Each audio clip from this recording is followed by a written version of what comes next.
భద్రాద్రి కొత్తగూడెం జిల్లాలో మాజీ మంత్రి హరీష్ రావు మాట్లాడుతున్నారు. లైవ్ చూద్దాం.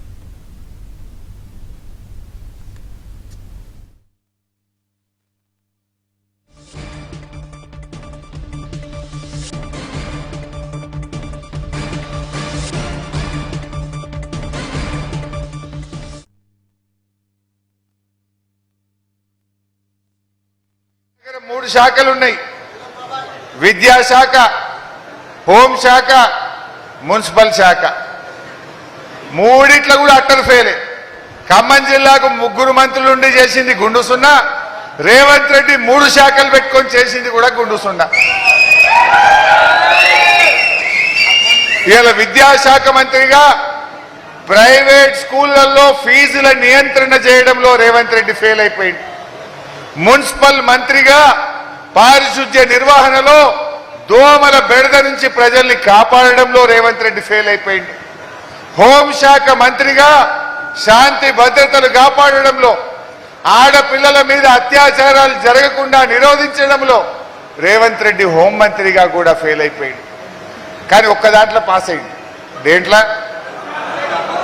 దేంట్లో చెప్తారా? బూతురా? వేలే 3 శాఖలు ఫెయిల్ అయ్యిండు. ఇంకొక శాఖ పెట్టుకుంటే బెస్ట్ ఏమో అని. అదేం శాఖ? ఏమంటారే? ఢిల్లీకి సంచులు మోసే శాఖ. అందులో మాత్రం పాస్ అయ్యిండు. కుర్చీ మాత్రం బాగా కాపాడుకుంటుండు.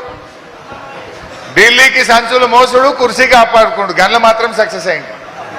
విద్యాశాఖలో ఫెయిల్, హోంశాఖలో ఫెయిల్, మున్సిపల్ శాఖలో అట్టర్ ఫెయిల్ అయిపోయింది. అంతకు మించి ఏమైనా జరిగిందా? అబద్ధాలు మాట్లాడడంలో, ప్రజల్ని మోసం చేయడంలో ఇవాళ ఆయనను మించినోడు లేడు. ఒకసారి రైతు బంధు గురించి కూడా చూద్దాం వీడియో. మొన్నెప్పుడో మా సిద్దిపేటకు వచ్చిండు, మొన్న యాసంగిలా వచ్చి ఏమన్నాడు, 45 రోజుల్లో 9,000 కోట్ల రూపాయలు రైతుల అకౌంట్లలో వేస్తా అన్నాడు. ఎన్నడు వచ్చిండు?